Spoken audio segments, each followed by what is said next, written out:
جاتی ہے آپ پڑھتے ہیں صراط مستقیم کا انے بدونی، میری پوجا کرو، یہی سیدھا راستہ، میرا دامن پکڑو، مجھ کو یاد کرو، میرے حکم ماننے شروع کرو، کسی اور وسیلے اور واسطے کی ضرورت نہیں۔ نبی اور رسول میں نے بھیجے، وہ میرا راستہ بتاتے ہیں، خود نہیں وہ کہ خود کوئی راستے میں کہ تم ان کی طرف چلے جاؤ، وہ تو مجھ تک پہنچاتے ہیں کہ یہ دین ہے، اس کو مان لو۔ اللہ قصد السبیل، توحید کے راستے پر چلو گے سیدھے پر تو یہ اللہ تک پہنچا دے گا۔ وَمِنْهَا جائر، اور اگر اس کو چھوڑ کر ٹیڑھے راستوں پر چلو گے تو اور جہاں جی چاہو پہنچ جاؤ گے، اللہ تک نہیں پہنچے، اللہ کبھی نہیں راضی ہوگا، جہنم ٹھکانا ہوگا۔ وَلَوْ شَاءَ لَهَدَاكُمْ أَجْمَعِينَ۔ اب اس سوال کا جواب دیا، بڑی نازک بات ہے، لوگ نہیں سمجھتے، حالانکہ بات سادی ہے، بہت جگہ بیان فرمائی کہ اگر اللہ چاہتا تو سب کو ہدایت دے دیتا۔ اب لوگ کہتے ہیں کہ اللہ نے نہیں چاہا، غلط ترجمہ، بولتے جبر کی بات کہ اللہ اگر جبر کرنا چاہتا زبردستی تو پھر یہ کیوں پیدا ہوتے ہیں مشرک اور موحد؟ سارے موحد ہی نہ ہوتے، اللہ نے غلط کیوں پیدا ہونا؟ اللہ جو اتنا رسولوں کے ذریعے کہہ رہا ہے، قتل کروا لیتا ہے، کتابیں اتارتا ہے، اتنے ترلے لینے کی کیا ضرورت ہے؟ اس میں طاقت نہیں تھی؟ فرمایا طاقت تو تھی، مگر پھر انسان کا اختیار کہاں جاتا؟ جو امتحان ہے تمہارا آزادی کا وہ کہاں جاتا؟ اس لیے جہاں یہ فکرہ آئے کہ اگر اللہ چاہتا تو یہ سمجھا کرو کہ اللہ اگر جبر کرنا چاہتا تو پھر سیدھی راہ پر سب کو کان پکڑ چلاتا، مگر یہ اس کی مشیت کے خلاف تھا۔ ایسی مخلوقیں اس کے پاس بڑی ہیں، مگر انسان کے بارے میں اس نے یہی اسکیم بنائی کہ اس کو آزاد کرنا ہے۔ من شاء فلیؤمن ومن شاء فلیکفر، جو چاہے ایمان لائے جنت میں چلا جائے، جو جی چاہے کفر کر کے دوزخ میں چلا جائے۔ تو یہ فکرہ صرف اس سوال کا جواب کہ اللہ بے بس ہے، روک نہیں سکتا، بے بس نہیں ہے، وہ تو چاہتا تو سب کو سیدھی راہ پر چلاتا، مگر پھر انسان کا کمال کیا ہوتا؟ کیوں انعام کا حقدار ہوتا؟ دوسروں کو سزا کیوں ملتی؟ تو یہ فرمایا کہ اگر اللہ چاہتا، اپنی مرضی کرنا چاہتا جبر تو سارے ہدایت پر ہوتے، مگر انسان کے دائرے کی حد تک اس نے آزادی دے کے تمہارا امتحان کیا، جبر نہیں کیا۔ وآخر دعوانا الحمدللہ رب العالمین، وصلی اللہ تعالی علی خیر خلقہ محمد وآلہ وصحبہ اجمعین۔ ماشاء اللہ، یہ ڈاکٹر کفایت اللہ صاحب کے بچے کی شادی ہوئی، اللہ مبارک کرے، مہربانی فرمائے، تو خوشی سے لائیں، بالکل دعا فرمائیں، اللہ تعالیٰ زوجین کو دنیا اور آخرت میں خوشیاں نصیب کرے، باہم موافقت اور سازگاری اور محبت سے زندگی گزرے، مثالی جوڑا۔ جی بیرون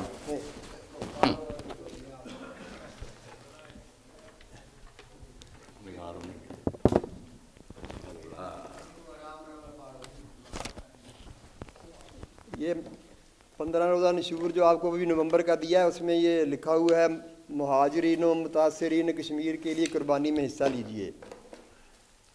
مہاجرین و متاثرین کشمیر کے لیے قربانی کے کرنے کے خواہش مند رفقا و احباب نوٹ فرما لیں کہ گائے کے ایک حصے کے لیے 3000 روپے، جبکہ ایک بکرے کے لیے 4800 روپے وصول کیے جائیں گے۔ تو یہاں ایڈریس بھی لکھا ہوا ہے، آپ خود بھی بھیج سکتے ہیں یا مجھے جمع کرا دیں، تو اگلے اجتماع تک بشا کرا دیں، 16 تاریخ کو آئے گا نا، 17 تک میں جمع کرا دوں گا۔ یہ ہمارے بہت سی قربانیاں کرتے ہیں نا، ان کو چاہیے، ہمارے دوست خادم صاحب نے ابھی یہ 3000 جمع کرایا ہے۔ ماشاءاللہ قبول ہوا ہے، دوسرے ساتھی جن کو اللہ نے توفیق دی جمع کرا۔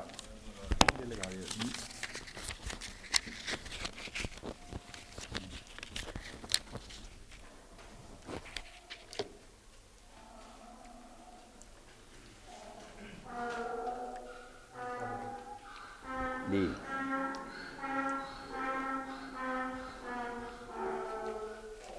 حکیم صاحب، وہ روایت میں نے ڈھونڈ لی، وہ صحیح بخاری میں نہیں ہے، وہاں غلطی ہوئی ہے، یہ غلطی لگی انہیں، وہ روایت تھی موطا میں، یہ دیکھیں نا، یہ موطا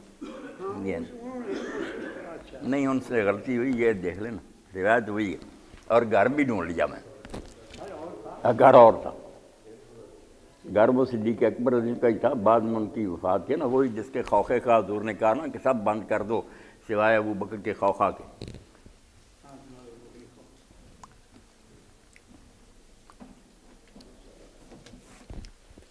یہ روایت جیسی نا،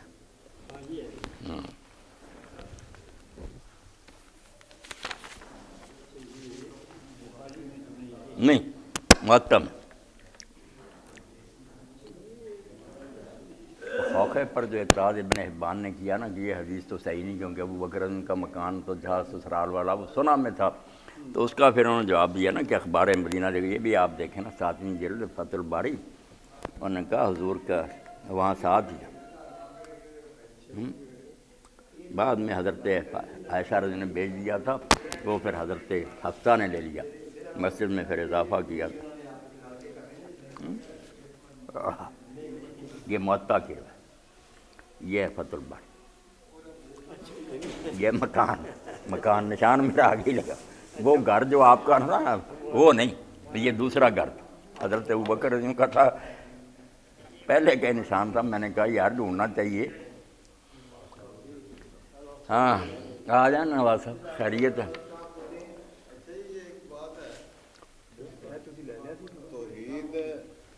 توحید میں خلل نہیں ہونا چاہیے۔ ہاں دے دینا۔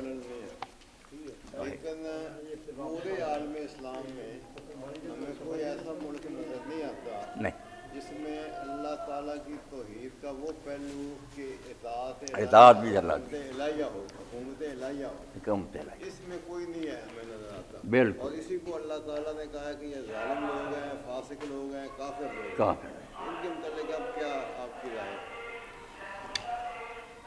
یہی قریشی صاحب پہلے بھی ہم سید قطب شہید رحمۃ اللہ علیہ کا پڑھ رہے تھے، اور اب نواز صاحب نے بھی توجہ دلائی کہ ہم یہ تبلیغیں کرتے رہیں، سیمینار کریں، یورپ میں جگہ جگہ مسجدیں بنا دیں، جب ہمارے پاس کوئی خطہ ایسا نہیں، نہ چھوٹا نہ بڑا، جہاں اللہ کی حاکمیت قائم ہو، شریعت کے قوانین جاری ہوں، کوئی بندہ بندوں پر حکومت نہ کرا، اللہ کا حکم جو ہے وہی وہاں حاکم ہو، یہ علاقہ نہیں۔ اب ہم کہیں دین جو ہے دوسری تہذیبوں کے مخالف ہے، اس کا اپنا نظام ہے، وہ اعلیٰ ہے، برتر ہے، اس کے یہ نتائج ہیں، دنیا کہے گی کہاں ہے؟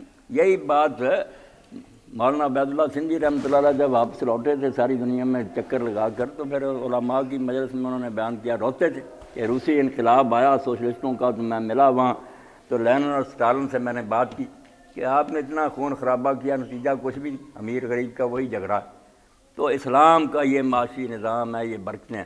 تو مولانا نے روتے ہوئے کہا کہ اس نے کہا یہ ہمارے دماغ میں مولانا بھوسن ہی بڑا ہوا، آپ کی باتیں ہمیں اپیل کرتی ہیں، اگر ایسا کوئی نظام ہے، آپ کے اب بھی کئی ملک آزاد، ہم اپنا بھیجتے ہیں وفد وہاں، اگر وہاں یہ برکتیں نظر آئیں گی تو ہم ضرور اس کو اپنا لیں گے۔ تو مولانا فرمایا میں سوائے رونے کے وہاں کچھ نہیں کر سکتا، کہ مسلمانوں نے کوئی ایسا علاقہ رہنے دیا ہوتا تو ہم لوگوں کو کہتے نا کہ چل کر دیکھ لو۔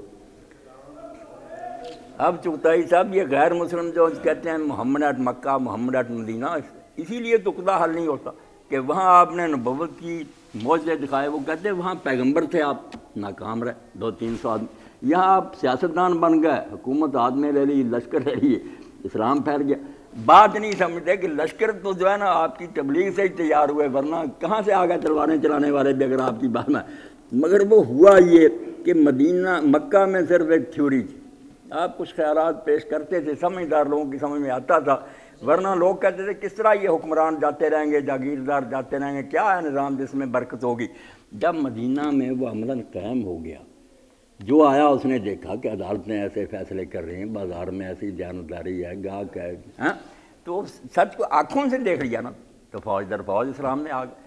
نمونے سے لوگ قائل ہوتے ہیں نا، جو علمی باتیں ہوتی وہ کوئی سمجھدار آدمی 2-4 دن ان کو اپیل کرتی ہیں، عام لوگ تو نہیں سمجھ سکتے۔ اب خطہ نہیں کوئی، واقعی یہ ساری جو ہے نا خرابی اسی کی وجہ سے ہے۔ اور یہ بھی نہیں نواز صاحب کہ وہاں ہی رہنے دیتے جس پر ہمیں کافر چھوڑ گئے تھے، برطانیہ رخصت ہوا اسی حال پر رہتے، تو پھر بھی ہاں لے لینا چاہیے، حوالہ دیں ان کو، وہاں بھی نہیں رہنے دیا۔ یہ اوریانی بے حیائی اور بدماشی انگریزی دور میں کہاں تھی، سوچ بھی نہیں سکتے۔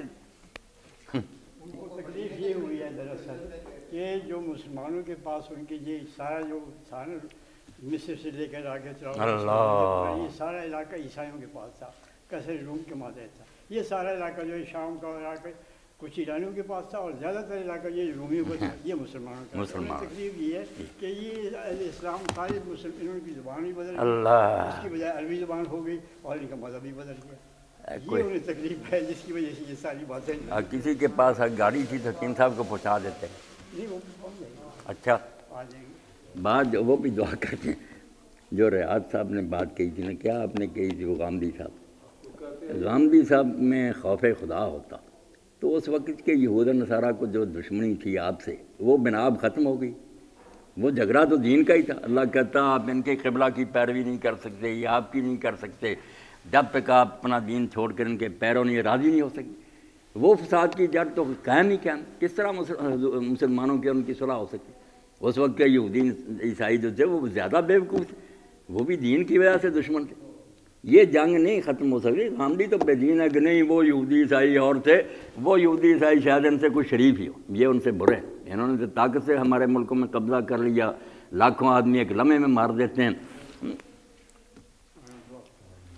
الحمدللہ رب العالمین والصلاة والسلام علی رسول الکریم سیدنا مولانا محمد وآلہ واصحابہ اجمعین۔ اللہم انصر الاسلام والمسلمین واخذل الکفرۃ والمشرکین۔ ربنا افرغ علینا صبرا وثبت اقدامنا وانصرنا علی القوم الکافرین۔ ربنا لا تجعلنا فتنة للقوم الظالمین ونجنا برحمتک من القوم الکافرین۔